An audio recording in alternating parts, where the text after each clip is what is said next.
Bitcoin is like the internet in 1995. Think back how the internet adoption was in 1995. This was before Google was even founded. There was no iPhone, iPad, or anything like that. Only a few homes, only a few individuals had the internet. And most still thought it's a thought that will be passing on. Even very popular newspapers reported that. And it's actually very, very similar to what we are experiencing right now with Bitcoin. Most people have never even transacted or interacted with Bitcoin in any way, shape, or form, and even less people actually understand it. And that's why just 0.1 Bitcoin is a lot of money. And we actually show today also not only why Bitcoin's moment right now is the 1995 internet moment, but also why 0.1 Bitcoin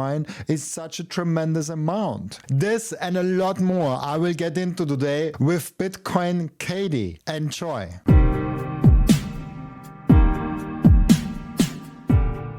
I have one thing that I've seen and I really like that. It's the internet comparison of Bitcoin. This is something I like because it is a historical analogy. It's also about a digital transformation, and it's recent enough so people can actually relate to it. We can talk about the printing press also, but like nobody was there at the moment of the printing press, so we cannot really relate to that. But we can relate to going through the emails, to Gmails, to the iPhone moment, to Microsoft and all the browsers that were back then that I don't even know. So why did you pick also this topic for one of your videos, and how do you look at like the internet comparison to Bitcoin? The reason that I decided to talk about that is because I grew up in a time when internet, so in my childhood there was no internet.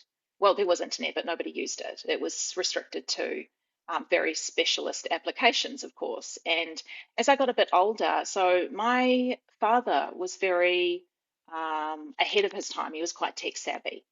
And he got internet at home in about 1993 or 1994, which was still very, very early. And so that's the first time I ever accessed it. And it didn't look anything like the internet does now. I mean, nothing. You would never, people who didn't see the early internet, they wouldn't recognize it. It wasn't used for the same things. There were no nice websites. It was clunky, and it was like a lot of text-based stuff, and it was these strange chat rooms, and it didn't hold a lot of appeal for a child. So, I'd have a little bit of a look around and then get bored and go off and do something else. And I thought about that as an analogy because I feel like we are kind of at that moment right now with Bitcoin. And because of my age, and I've seen it before, those early days of the internet, people go, oh, it's useless. What is it ever going to be used for? It's going to fall out of fashion. There was even a bit of hysteria over how dangerous it could potentially be. It's going to, for example, it was thought that it could be used by criminals. And where have we heard that before? So I saw a lot of parallels with my personal experiences with the early internet and where Bitcoin is in the sort of era that we're in with Bitcoin now. So I think we're still in a very early adoption phase. So things, it's not ubiquitous yet. I mean, internet now is ubiquitous. No one is going to argue that, say, oh, but the internet's useless. And I think that we are going to get to that point with Bitcoin as well. But we are still in the early stages where it's misunderstood. It's heavily criticized. Its utility is not understood. And that's why I create it. And also, when I'm creating my content, I want to talk to people who have similar experiences to me. I'm talking to people sort of in my generation, and maybe even because most of my viewers are at least Gen X. So most of my viewers are Gen X or boomers. So I wanted to talk to people that understood what I was talking about as well, and to help them make that comparison. Yeah, I think there's if you've lived through the internet, especially if you haven't taken advantage of the internet revolution, you actually look at like, oh wait, I don't want to miss out on the second one. I actually have like probably like 5-10 guests that actually told that very story, that they missed out on the internet, they dismissed Google, Amazon, Facebook, all of them, and then they like saw Bitcoin. I was like, they don't want to miss out on that also. So this is kind of like interesting, because you saw a pattern once and you see it again now again. Yeah, exactly. Yeah. When we talk about the internet, it's been like, I was born in 1998, so for me, I grew up with Google. I grew up with all those things. Google was literally more digital native.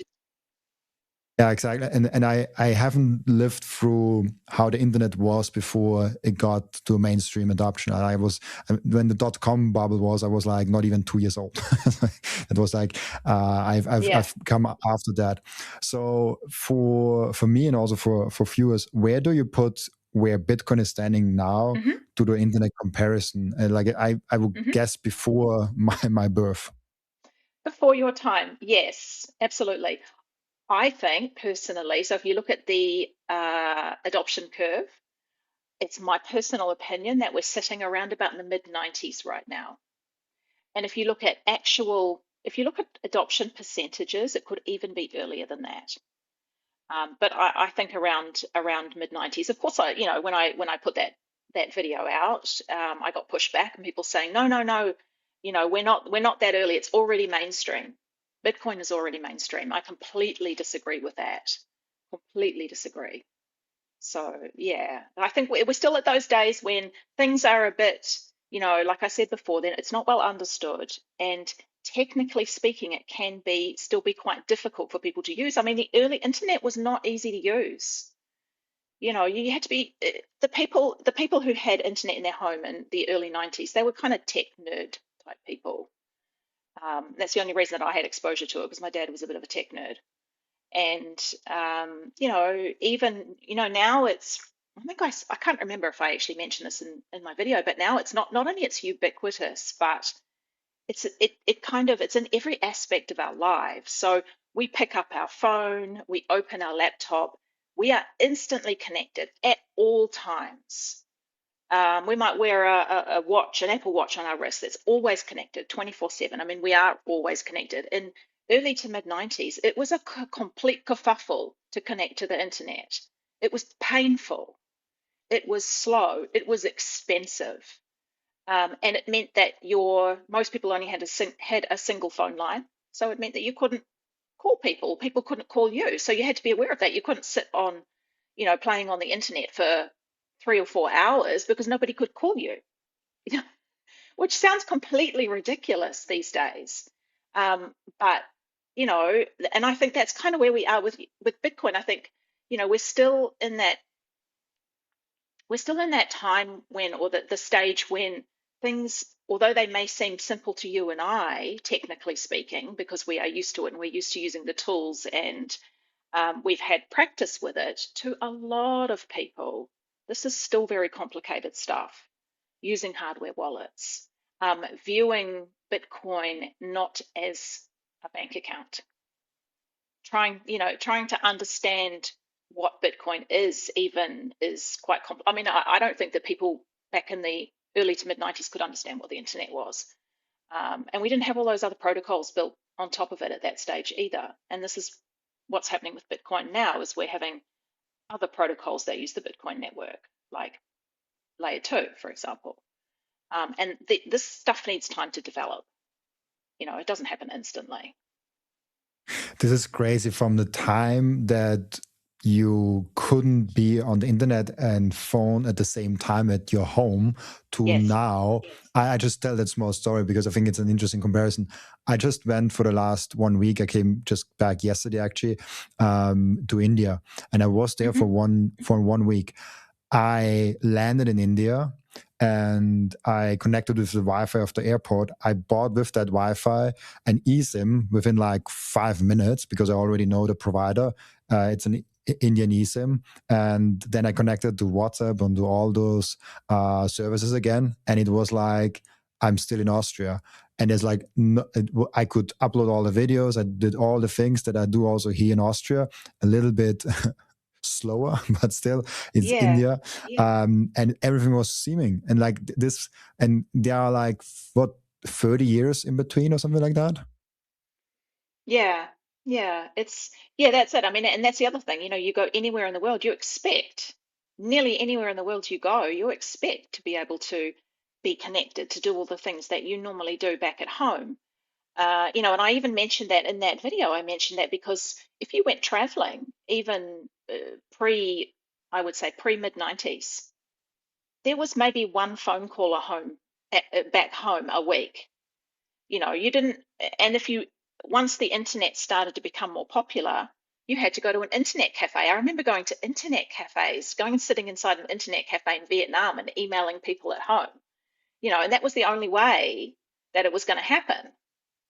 I mean, we even had shared email addresses. We didn't even have our own email address. The whole family shared an email address because the email address came from the ISP. So Wait, you what? couldn't, yeah, so you couldn't even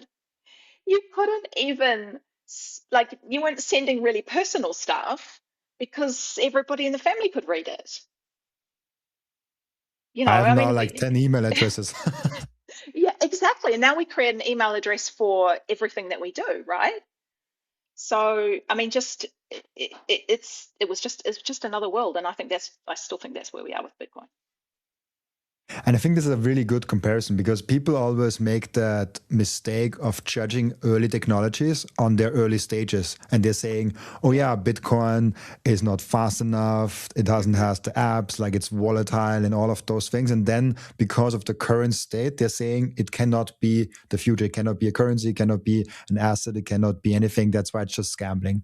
And they're just Yeah, using the current state to predict the future. the It's the future. same way of like, yeah, like using the current state of the internet in like 1995 and saying that's how it always will look like and it will It will not always be develop. like that. Exactly. Yeah. Because I think that most of us, we just don't have the ability to see how something like that can grow in an exponential sense. It's not going to grow. You could not argue that the internet grew in a linear fashion. It didn't. It got to a certain point and it just accelerated. And I think that Bitcoin will be the same. One thing that just came in my mind, how did you actually see the different speeds of adoptions of the internet? Because there are still parts in the world, obviously, where they don't have internet coverage because there are still parts in the world where Yes. they don't even have electricity. And then there are parts of the world where most of the companies come from, like the USA, Hmm. and then other countries are lagging behind. For example, the European countries. How did you witness the different speed of adoption in like different areas of the world? Yeah, that's a fair question.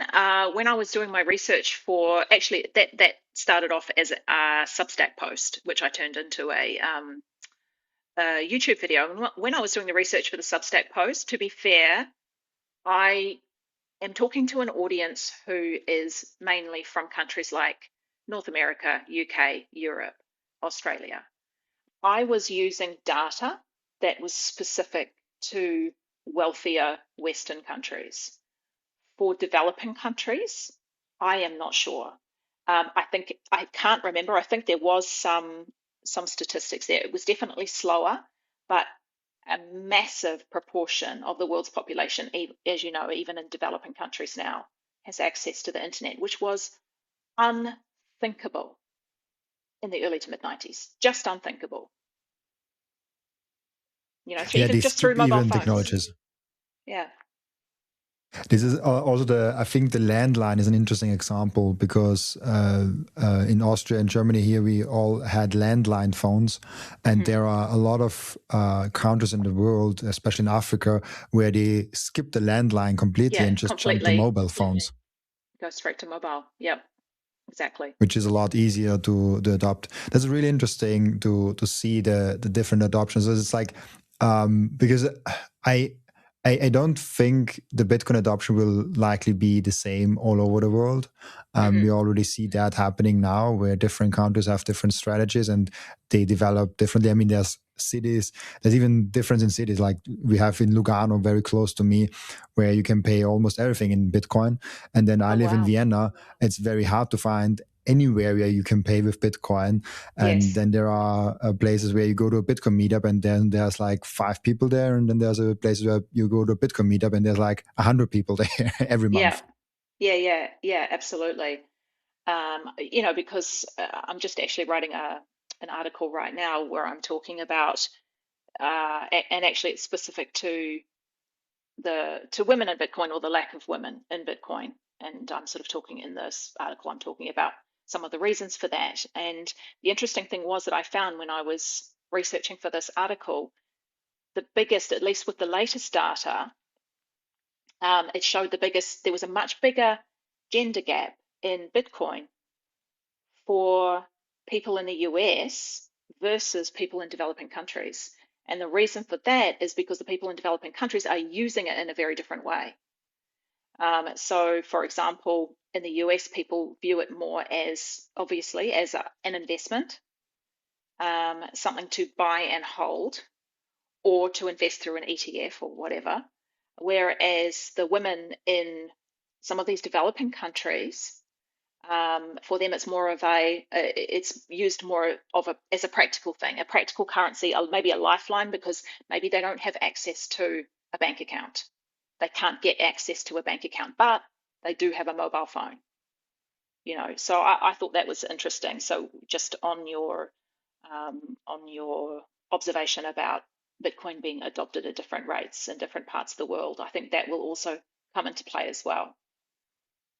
I also ask myself a lot of times why people adopt Bitcoin. Like I like if you see different people and they're like, okay, why does he adopt it and the other person not? Even if they Mm-hmm. are in the same country, have same wealth status, same age, like there's a lot of those things. I mean, even me and my sister, she is slowly now getting into Bitcoin because I almost forced her to. But she probably would have never got into Bitcoin if it wouldn't be for me.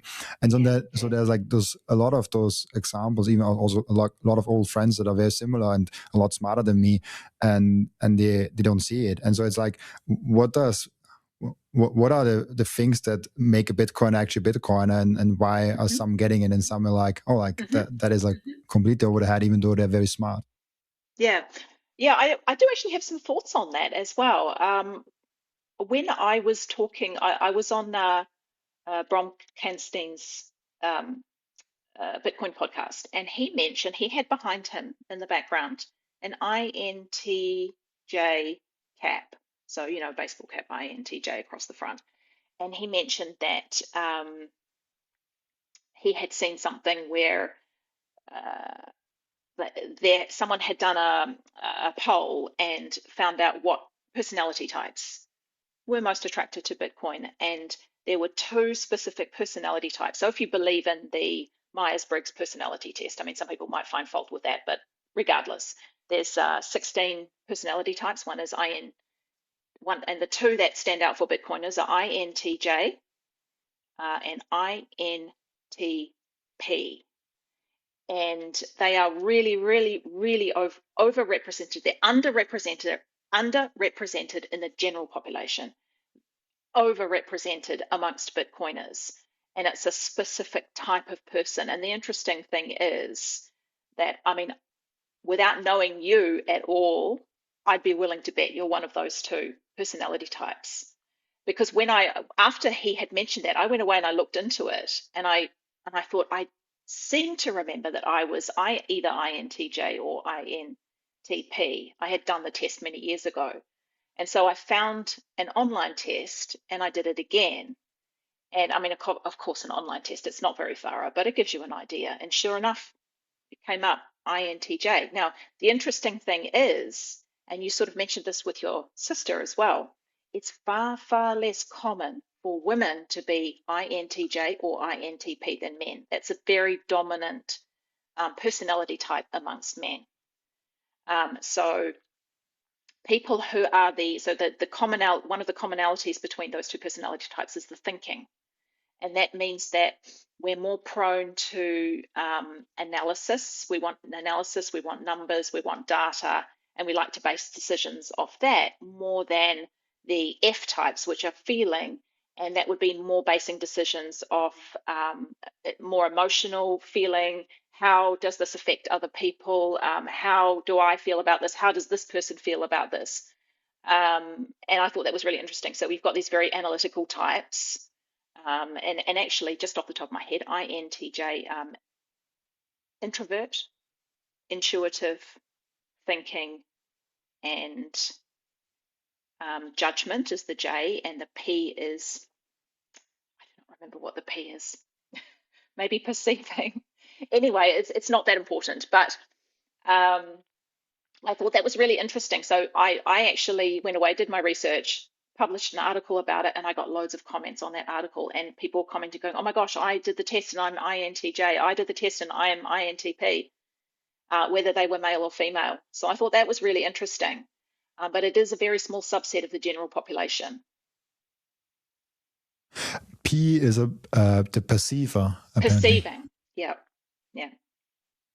Yeah, it's a fascinating chart, and I think there's also this chart where it shows the general population and the distribution of those different characters, and then the Bitcoin ones, and it's exactly the opposite. Those that are very often in the general population are not very often in the Bitcoin population, and the other way around, which does make sense because, and that's why I think everyone has that feeling if they go to a Bitcoin conference or at a Bitcoin meetup, they're like, oh, like they're all like-minded people and they're all so great. It's like, because it's literally very hard to find those people in the general world and very easy to find those people in the Bitcoin world. Yes, yeah, I agree. I mean, since I started this channel, I've met lots of new people who are into Bitcoin, and all of a sudden I'm like, oh, these people, they get it. You know, we can sit down and we can just immediately start talking about. We don't even need to talk about Bitcoin. We usually are gelling well on other subjects as well. You know,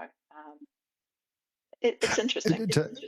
Just a side question, actually, because I like that, and maybe we come back to that later on in the conversation. Is there like what is your favorite topic outside of Bitcoin that you think somehow still relates to Bitcoin? The first thing that every Bitcoiner does, and the most important activity that every Bitcoiner keeps on doing, is buying Bitcoin. And I personally use Relai to buy and sometimes also spend or sell my Bitcoin. And there are two main reasons why I do so. The first one is it's Bitcoin only. They do not do any shit coins. They do not do any cryptos, any stocks, or anything else. This is a tool, an app that is fully focused only and solely on Bitcoin. The second one is self-custody. They give you the keys to your Bitcoin the moment you buy them. You never give them the control over your Bitcoin, and you don't have to trust them because you can verify that you and only you have the keys to your Bitcoin. There's no third-party risk. There's no freezing of your assets. There's no rug pulling. There's nothing of that. Download Relai, the app,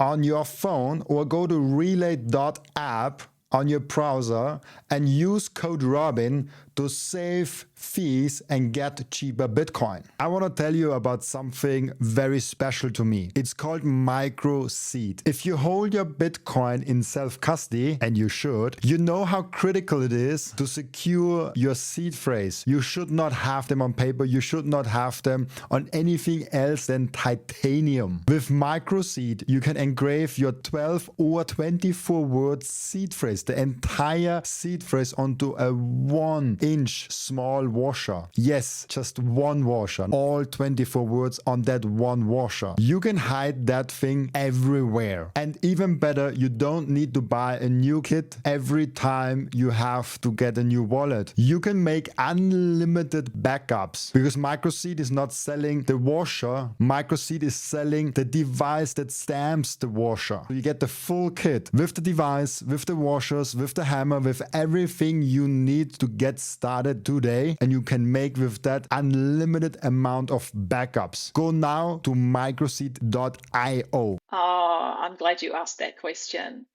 Okay, so for me, I'm very much of the, and I think this comes into the the self-reliance, the self-sovereignty aspect of things, is that I am very big on people getting physically strong and resilient. So that's very important for me. And I do actually, I do mention it sometimes, because so for example, well, I'm not great, and I'm a little older than most of the competitors, but I compete in calisthenics. So, I'm usually 20 years older than everybody else, but that's okay. It's still a lot of fun. But and it doesn't matter. It doesn't matter if you want to do calisthenics. It doesn't matter if you want to do weightlifting. It doesn't matter if you want to do CrossFit, or maybe your job requires you. Maybe you're a firefighter. Maybe you're in the military. Maybe but for most people that's not the case. So for me, it's really important that we deliberately go out and make ourselves physically stronger. So because I believe that feeds into other aspects of our lives as well. And again, I know I've mentioned this before, but I think it's especially important for women as well. It's important for everybody, but I think it's important for women, especially because it affects our confidence, the way we hold ourselves, the way we approach the world, all of those kinds of things. So I started a second. So I've got my main Substack, which is Bitcoin Katie, of course, but I've actually just recently started a second one about strength and strength training, because I I used love to be a that. trainer too.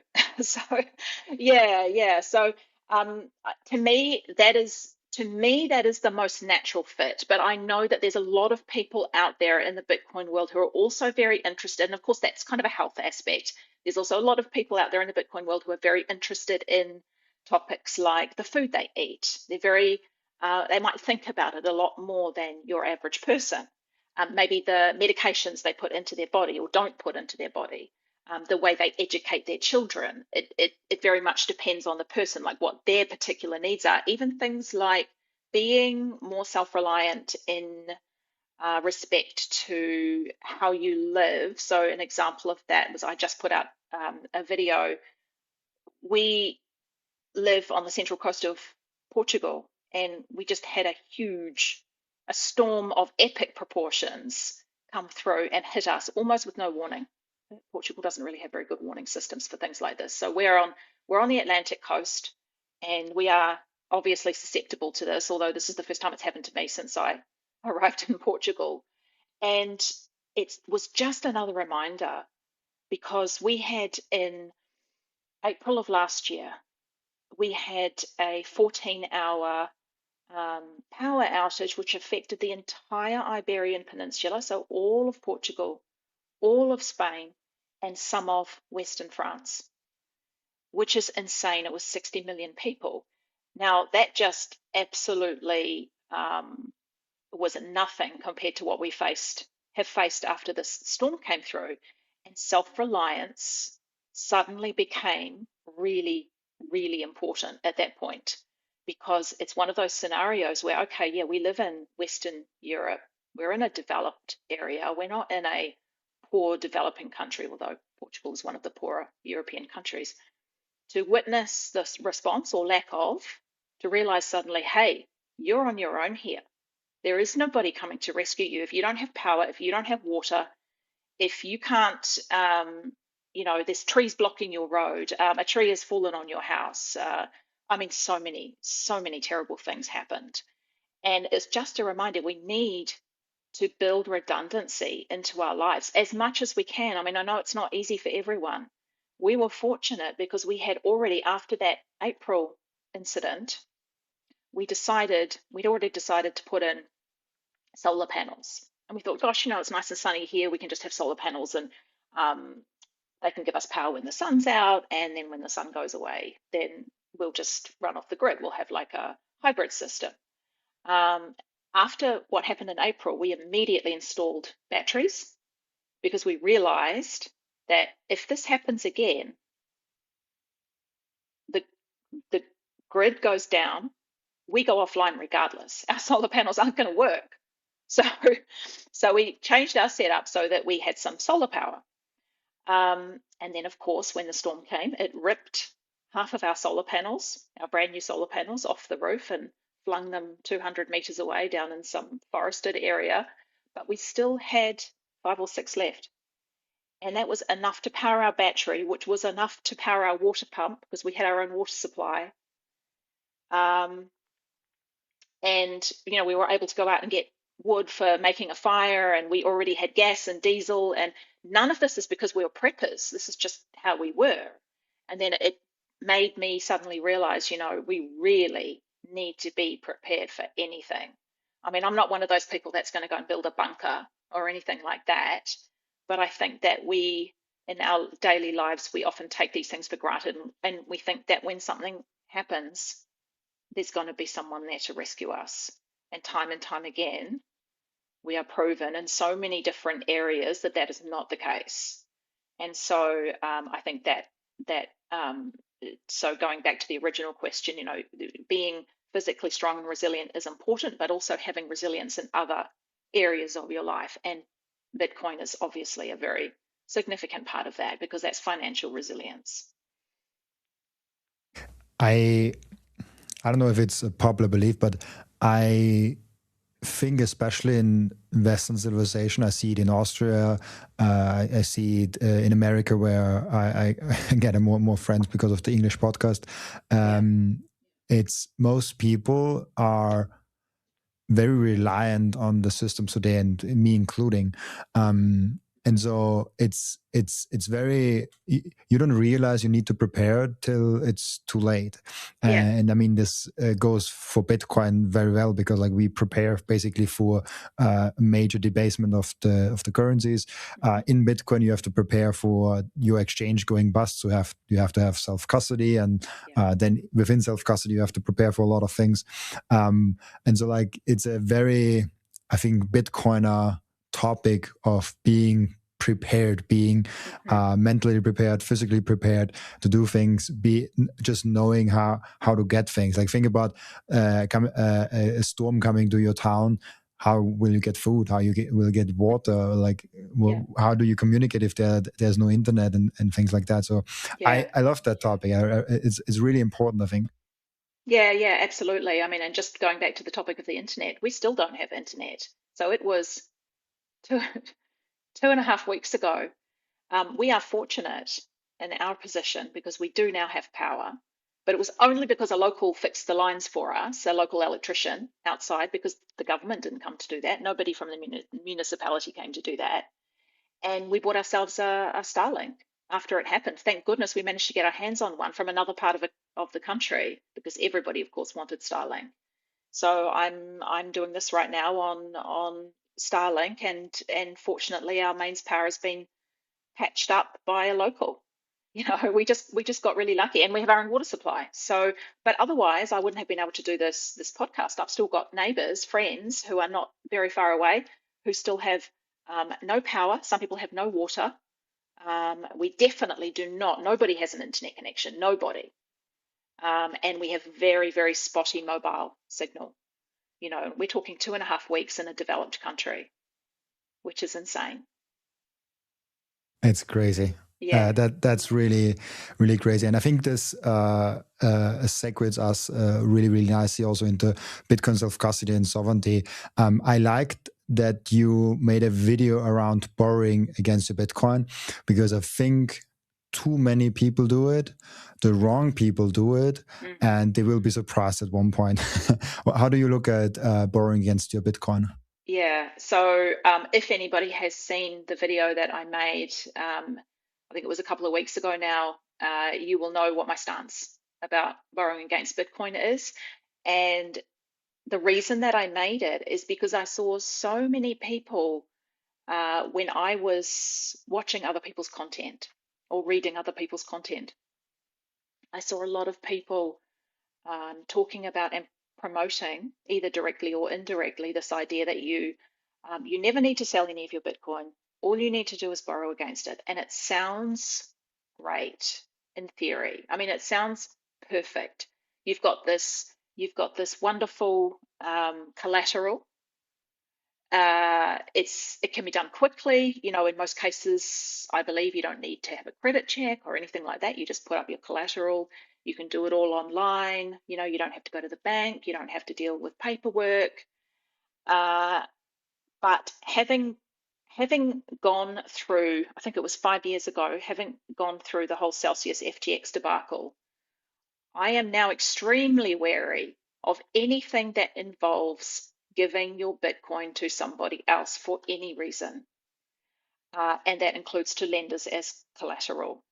And I think that there's a lot of misunderstanding, or maybe just a general lack of understanding from people who hold Bitcoin about the real dangers of doing this. I mean, it's all nice in theory. And I put out this video before the big Bitcoin drawdown. So what are we at now? We're like at 50% down or something from the all-time high. I haven't checked, but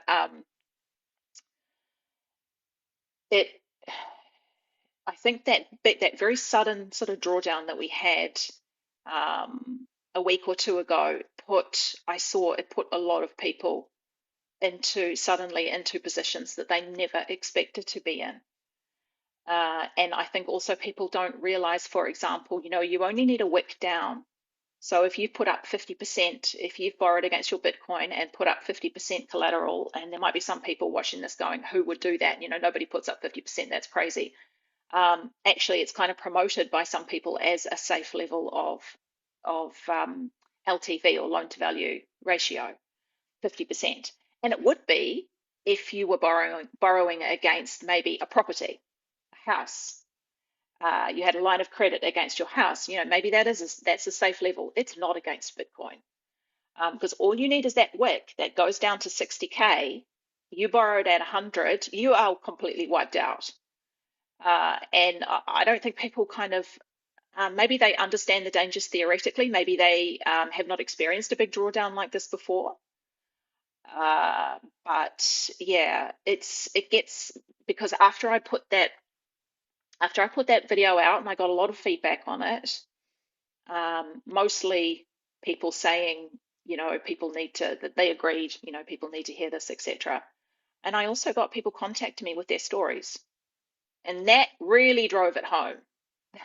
I mean, to me, up to that point, that's never happened to me. It was more or less theoretical. I knew it happened to people, but I didn't have any personal experience. But when people told me their stories, I was shocked, absolutely shocked. And then I started to realize how predatory it is potentially. So you've got a couple of different ways that you can borrow against Bitcoin that I am aware, and one is through a more traditional lending company. I'm not going to name any companies. I think everyone knows who they are. Or there's also DeFi protocols that you can put your Bitcoin up. It might be as wrapped Bitcoin, and then it's extremely complex. I've looked into one that I know of that someone really lost a lot of Bitcoin in, and when I looked at how the protocol worked, it was, I mean, you would require a degree in engineering to understand, and even then you might not. I was going through the terms and conditions with a fine-tooth comb, trying to figure out what on earth was going on. I did eventually, it was too complex to explain here, but those protocols might operate a bit differently. They do operate quite differently from traditional lenders, and they are, in my opinion, the most dangerous way to do it. Absolutely the most dangerous way, because if you're dealing with a lender who is accredited and they have to comply with certain laws, I don't know about specifically in the US or the UK or whatever, but I do know in some countries that they have to comply with, the laws surrounding lenders and credit, and DeFi protocol. So that does give you some protections. So that means you can go and negotiate. For example, if you get yourself underwater, you can go and negotiate with your lender in some cases, depending on who the lender is. With a DeFi protocol, you can forget that. You're going to be wiped out the instant something happens. And you have no form of, you can't go to someone and say, oh, but I couldn't pay the loan because I was sick or injured, or this or that happened to me and I've got a family to support and all that kind of thing. Nope. A DeFi protocol is it's code. It executes regardless. So, and I only recently learned these things existed, maybe a couple of months ago when I heard about someone losing a lot of Bitcoin through one. And that just shocked me when I looked into it. I thought, how can this even be? That to me was almost on the same level as platforms like Celsius, maybe even worse. So, yeah. So I'm not pro borrowing against your Bitcoin. I'm very happy because I'm very much against it. Also, I told you that before when I started earning in Bitcoin, and then slowly, a small percentage was not a problem, but all of a sudden I got to have a huge percentage of my income be in Bitcoin, and at Mm-hmm. some point you come to that conclusion. Either I have to borrow against them or sell some to cover fiat bills. Even though you still have like every month more Bitcoin than before, but you still have to like go through the act of like converting Bitcoin to euros, converting Bitcoin to dollars. That thing was foreign to me, and I did not want to do it. So I Yeah. considered borrowing against the Bitcoin. When I looked at it, I was like, that's way too dangerous. Mm-hmm. I can literally lose all my Bitcoin. Like, why would Yeah. I do that? Yes. And it always comes with the annoying argument of, but the rich people do it. And now with Bitcoin, everyone can do it. And I'm That's like, not I true. couldn't disagree more with that. And I'll just quickly tell you and the viewers why. The first thing is, when we look at like the richest person we know in Bitcoin, or like one of the richest, Michael Saylor, and he is using amplified Bitcoin, like depth and all of those things. People think like, oh, I'm just like Saylor when I use some platform and like borrow against my Bitcoin. You're not. No. And I can show actually why. The first thing is he will never get liquidated. I researched strategy quite deeply, and there's no liquidation point. If Bitcoin now drops like 90%, he doesn't get suddenly liquidated and like he loses all his like this is not on the table. And most rich people are smart enough that they know a market can go down and can go up. Like, you don't want to be buying Bitcoin at like 80K, borrow against it, we fall down to 10K, and then we rip to 600K, and you lost all your Bitcoin at 10K. Like, Yeah. that's a It's very situation that you don't want painful. to be in. Yeah. And then one thing that you always have to consider is the duration and the interest rate. And I would just want to bring that thing up because I always show this to people that say, I just do it like Sailor. So a slide from Sailor might be the most useful thing here. Here we see how he describes issue intelligence credit. And he talks about the duration and about the cost of it. By the way, all of that is not borrowing against it. He just says issue credit. So it's not like borrowing against your Bitcoin. He says anything under 5 years is gambling. Even if it's like at 5% or like under 5% of interest rate. So this is like everything that's short term is gambling, or like even the loan shark victim. And then most of those protocols are above 10%. So his declaration of a financial genius is like above 10 years and less than 10% interest rates. I look at all those protocols and all those apps. It's like, yeah, borrow at 12% for the next 18 months. I'm like, yeah, I'm gambling here. Like I've no clue what happens with Bitcoin. So Absolutely. I just wanted to throw that in there. Yeah, absolutely. I mean, that really kind of brings it home. I mean, how many people, when you borrow against your Bitcoin, how many people are looking at a duration of 10 to 30 years, as shown in that chart? Most people are thinking maybe 1 year ahead. And there's so many things that people, I don't think they consider. For example, when you take out this loan, they just assume, and they're told by a lot of the influencers out there talking about loans, that you can just keep rolling that loan over and over and over. And this is all assuming that Bitcoin only goes up. Um, but in fact, if you look into some of these loan terms, they may not actually allow you to roll it over. You might get to the end of that term, and now you owe them a lot of cash, including that 12% interest or whatever it is, 9%, 10%, 11%, 12% is all too high. So you owe them that interest plus the original loan value. And, people go into this just assuming that the company will allow them to keep rolling it over. And if you're underwater, you're not going to be allowed to roll it over. That's for sure. So yeah, that chart, it said in the top left-hand corner, I think it said loan shark. That's kind of how I view it. These are nothing more than loan I sharks.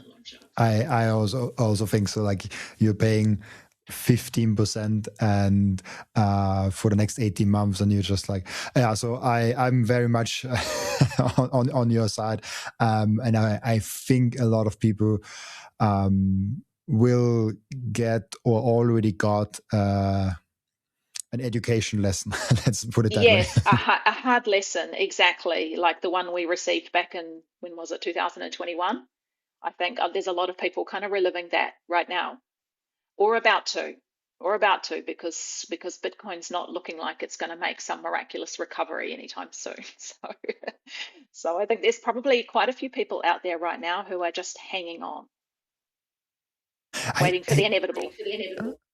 How do you actually look at the Bitcoin market currently? The sentiment is so low. I've never I do the podcast now for over 2 years. I've never got so many negative comments. Like the amount of negative comments is so big. It's crazy. Yeah, so if you're a Bitcoin content creator right now, you need a thick skin. That's for sure.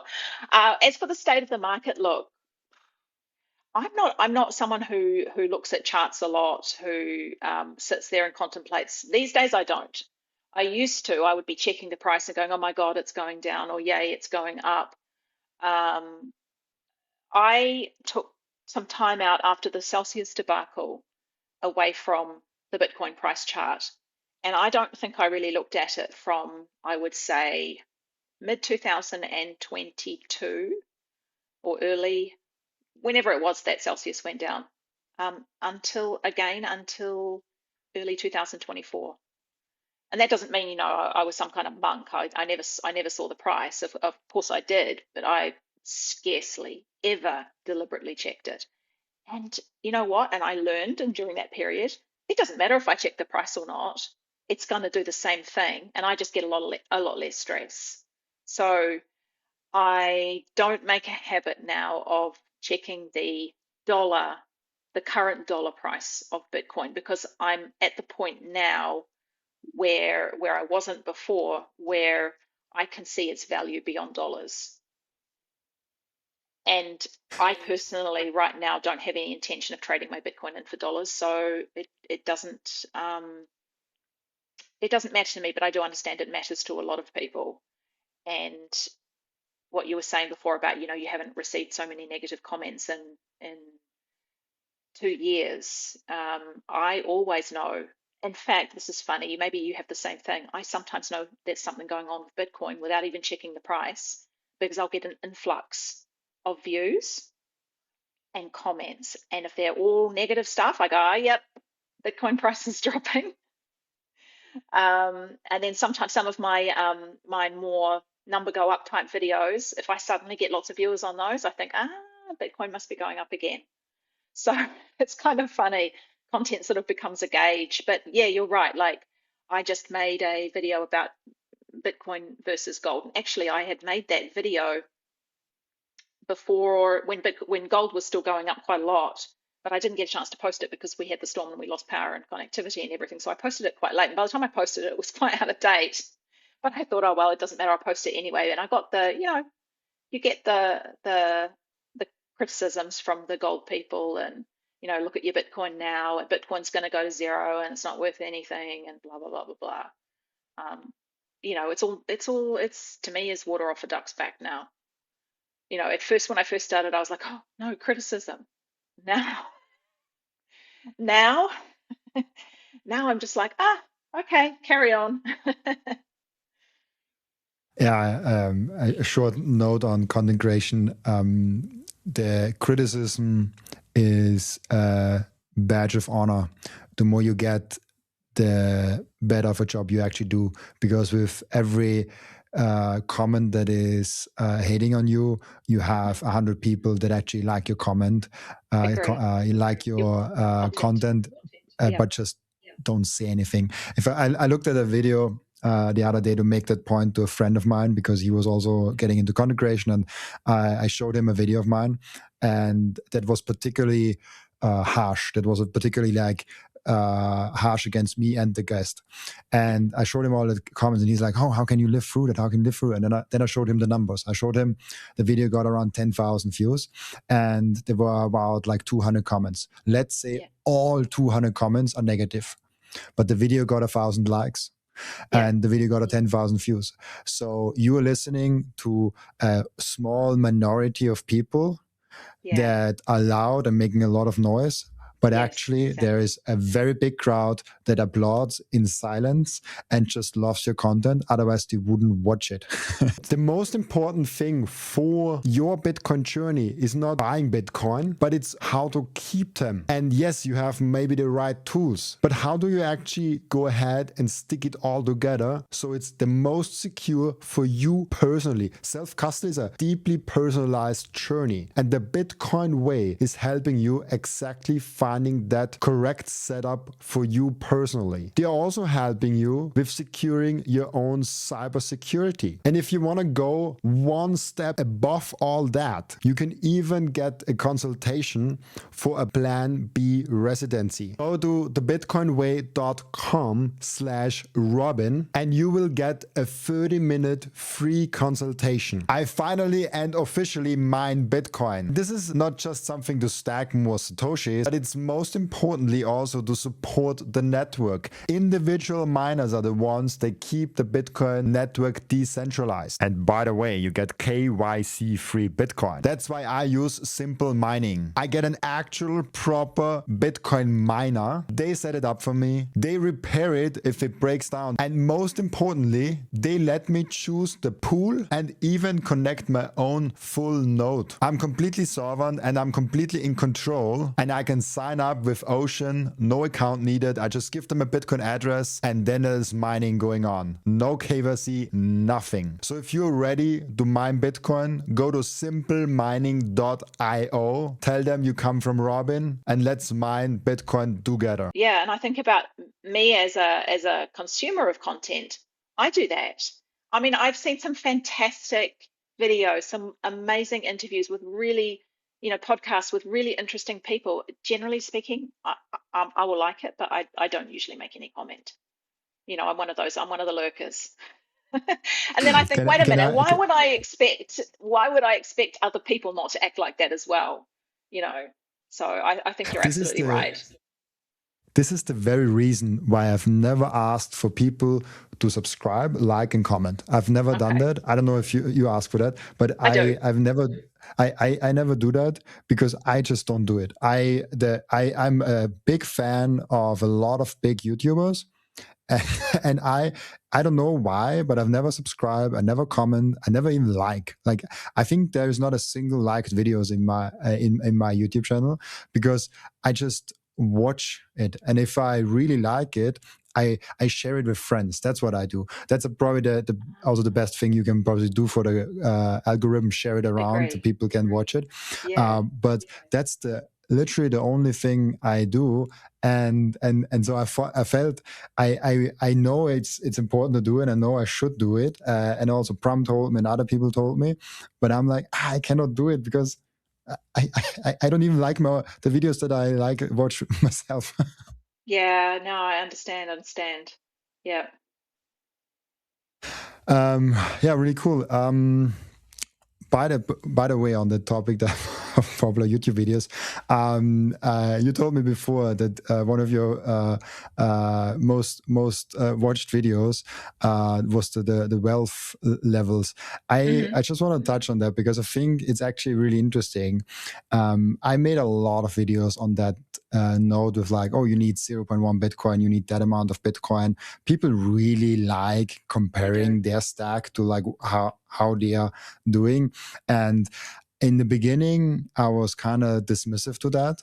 But the more I looked at it and the more I actually looked at the comments, I feel like it actually motivates people a lot of like, hey, I want to get to that goal. And like, I work really hard. I save more money. I try to get there. If they don't borrow against that, if they do it responsibly. How do you look at that topic of having a stacking goal and comparing yourself in like the Bitcoin universe? Look, I mean, I've made videos about it. People have responded well. I think that you definitely get a much broader appeal to people if they have something concrete. So I'm a very much an analytical person. I love data. I love charts. I always love looking at the numbers and all that kind of thing. And I think a lot of people need something concrete. So they need to know, I am in this category. It's like the whole INTJ, INTP, the personality types. People love to be categorized. They love to be able to categorize themselves so they know where they stand against other people. And I don't think there's anything wrong with that. It's really, for me, I started off doing stuff like that, and it really grew my channel. If I had started off talking about warning people about the dangers of lending or talking about more philosophical topics, I don't think I could have had the reach um, that I have now. So it was kind of a necessary evil. It's not really evil, but it was a necessary, for me, I saw it as a necessary way to start. People love numbers, and we know that that the number go up attracts people because that's how most of us started, you know. Um, so yeah, I think that if you can give something, if people want to understand where they are, I mean, even that, going back to that internet, Bitcoin as internet in 1995 concept, it gives people something concrete to compare it to. It kind of provides almost like a little roadmap that so people can understand it against something that they already know. And it's the same with, say, Bitcoin wealth categories. I mean, it was just such the Bitcoin wealth categories, it was such a sort of a silly little video. I made up these categories, like I just dreamed up, this category is a Vespa, and this category is a um, Hyundai, and this category is a Tesla. I can't even remember what it was now.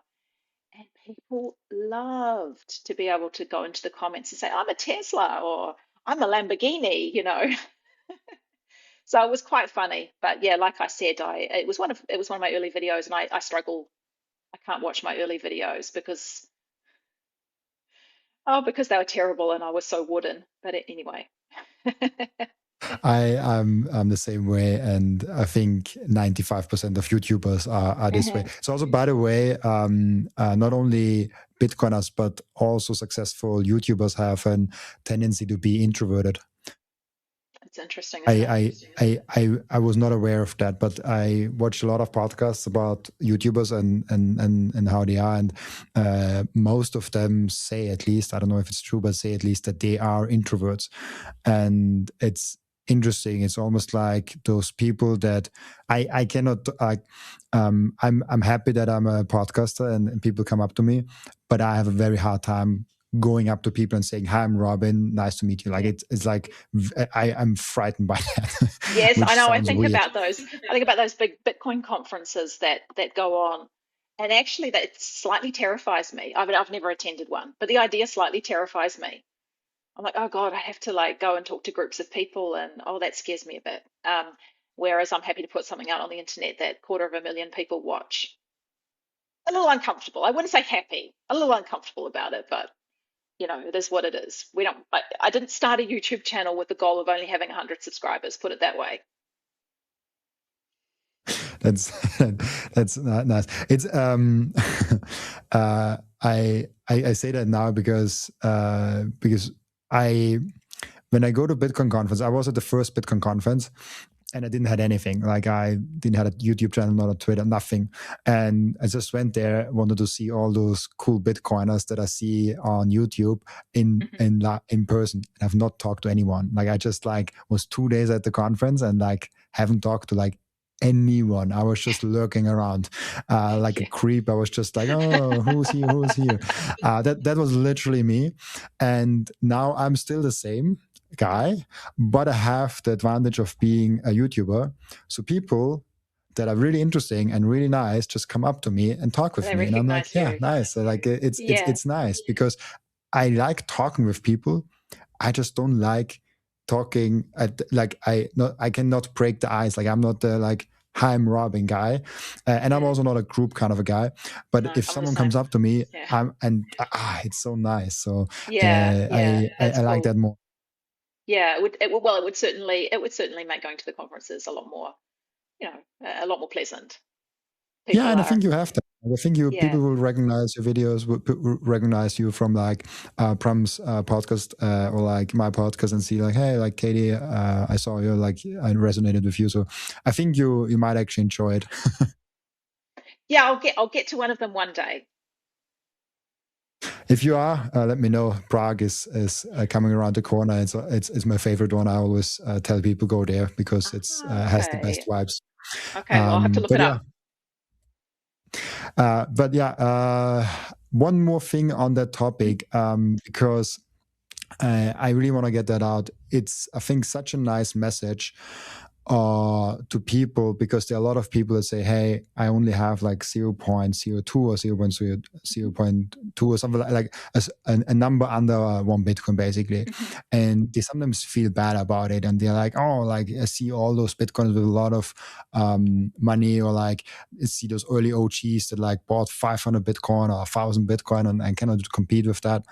And I think it's a very nice message to actually put numbers behind that and saying like, hey, if you have 0.2 Bitcoin Mm. compared to everyone else, you have a You are. lot of Bitcoin. Yes, exactly. And actually, that was kind of the main message of that video that I made. You might think, maybe you've got zero point 0.1 Bitcoin and you think that's nothing.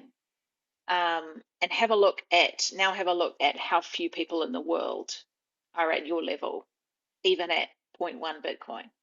And it would be kind of silly. I think it's kind of silly to compare yourself with someone who got in, maybe 5 years earlier than you, and managed to buy a lot of Bitcoin, because it's kind of like looking at envying your neighbor. Your neighbor's got a bigger house and a nicer car and all that kind of thing. But at the end of the day, um, the goal is not to have the biggest, to be, well, in my view, is not to be the richest person. It's not to have the fanciest car. It's not to have the most Bitcoin, have the most money, all that kind of thing. It's a tool to enhance our lives. And I think we're going to get to the point where if you have 1 Bitcoin, um, and your neighbor has 100 Bitcoin, your neighbor's life isn't going to be amazingly better than yours, because 1 Bitcoin will be plenty, you know. I love that.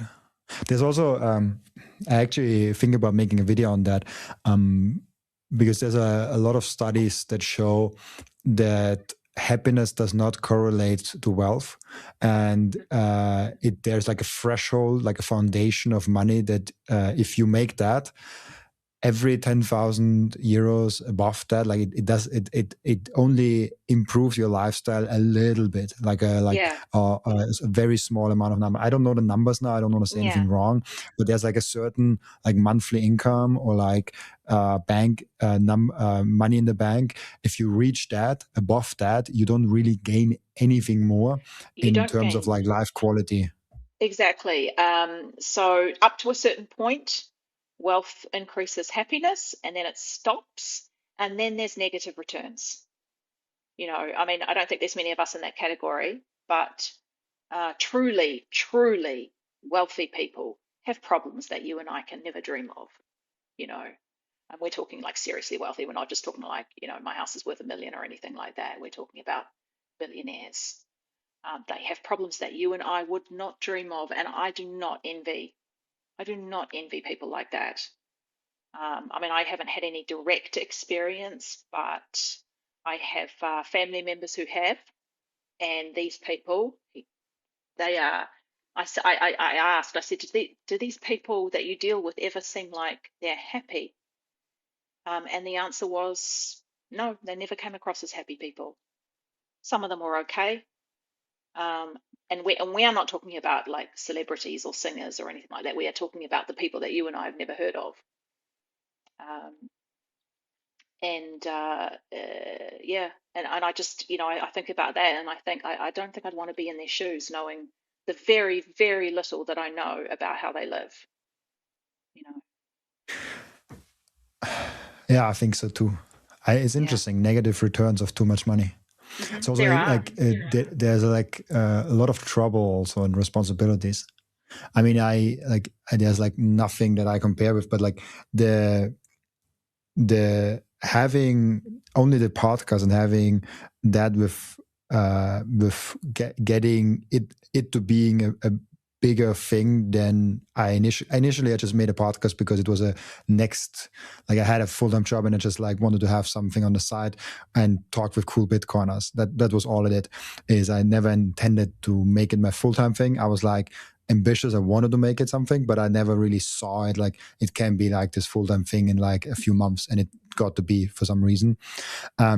And now I have two people working for me. I have this Microseed thing where we are already four people, and there's like a company where I'm part owner. It's an American company. That's why I have like an Austrian holding, and I'm like, oh, like it got in such a small amount of time so much more complicated in my life because I have to think about all those different Yeah. implications, and all of a sudden I have to pay like a tax guy that does my taxes. I always did my taxes myself, Yeah. and I'm on such a small level. Like I don't make any money like compared to like big people, and I'm Yeah. like, what amount of headache they have to have, and the problems that they come to them is I cannot even think You, about that. yeah, exactly, exactly. Um, Completely agree. I mean, I don't really have your experience because I haven't been doing this for very long, but from making a few videos with my mobile phone, which is how I started. I didn't have a camera or anything like that. I didn't even have a microphone. And making a few videos with my mobile phone, and all of a sudden, something blows up, and then all these people start contacting me, and then I realize that I have to make better content, and then I have to learn how to edit videos, and I have to learn about script writing, and I have to learn about negotiating with people who want to do business with me, and I have to look. It's been wild, like not in a bad way, in a good way. But talk about trial by fire. You know, you put yourself out there and you don't know any of this stuff is going to happen. And then all of a sudden, one day you just find yourself, on Robin's podcast that you've been watching for a year already. And somehow now he knows you exist. Oh, thank you. That's too kind. But yeah, it's very true. And I'm looking forward to how this all shakes out, and like how life will challenge you more and more, and documenting online. And so I'm looking forward to your journey and all of our Bitcoiner ones. And one question that I want to ask you before our end routine in the podcast is, because we talked about the internet thing, and how it looks now versus how the internet looks today. If we think about for 20, 30 years from now, Mhm. and we think about Bitcoin succeeded is in the mass adoption there, how different do you think the world looks like in such a world, let's say 2050, and Bitcoin has succeeded in every shape and form that we wanted it to be? Oh, that is a really hard question. To be quite honest with you, I have not thought about that. I've been much more present focused. I don't know. I hope it's a better world. I'm not one of those people who think it's going to turn into utopia or anything like that. I'm more of a realist, I have to say.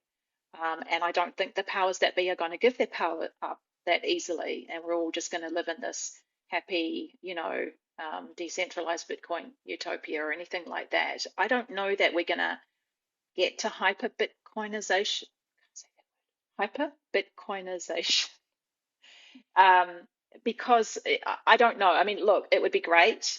But that's a very, very different world from the one we live in now. And I think that there are too many vested interests. So I think it's maybe going to be something that runs in parallel for certain people who have recognized the problems of our current, well, financial system, many systems, but our current financial system. Um, but I'm also not one of those people who think, oh, they're going to take over Bitcoin and it's all going to be ruined for us, and all these bad things are going to happen. I'm somewhere in between. Um, yeah, I don't know. I mean, I'm thinking on the fly here because I've never considered it. And I also think things will take way longer than we think. If you think about, and also I think relating to the earlier conversation in the first like 10-20 minutes where we talked about the internet, I think it also depends on where in the world you are. It probably looks in the USA very different to maybe other parts of the world, or like to Portugal, or maybe Lugano Yeah, or Switzerland, or like El Salvador. I don't know. And so like it probably looks a lot different in where in the world you are in terms of how sophisticated that Bitcoin adoption actually went. yeah, yeah, absolutely. I agree.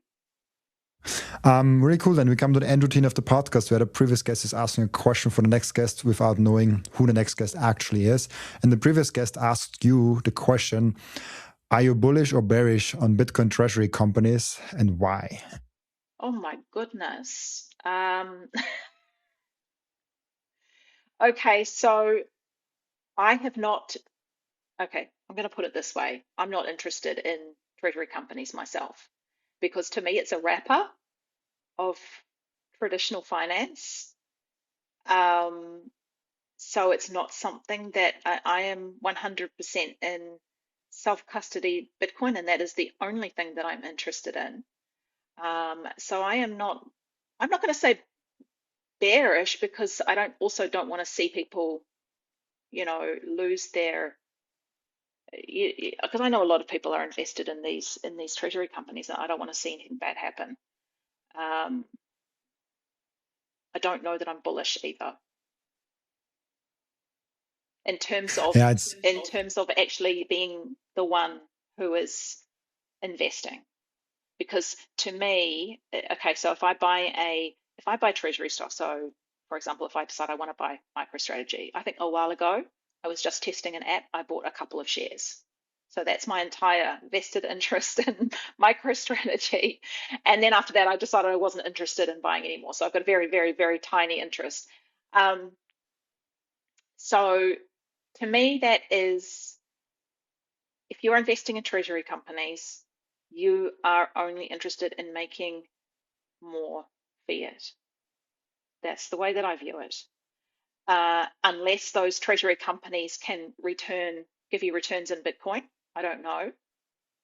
I don't know much about how MicroStrategy works, but if you're just buying common shares, I think it's only you use fiat to buy them and then you sell them and you get fiat back, right? And I'm the same with ETFs, like BlackRock's ETF. You only own it because you want more fiat. That's it.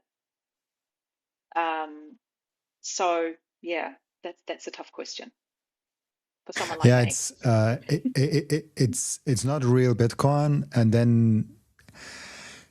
and I think there's two disclaimers always. I never say don't invest in it, but first you have to know two things. First, understand Bitcoin very well, because if you don't understand Bitcoin extremely well and have it in self custody and do all the things, don't even consider treasury companies, because treasury companies are Bitcoin plus all the Lots of risks that leverage. have Yeah, leverage all the risks that yeah, are associated with just a company. yeah. And I always encourage people, like, first stack Bitcoin, first study Bitcoin, and then if Agree. you And then still want decide to if do you want to something put a else, little go bit. ahead. Yeah, exactly. If you just want to put a little bit of that into treasury stocks, I'm not like I'm actually pretty indifferent on the likes of MicroStrategy.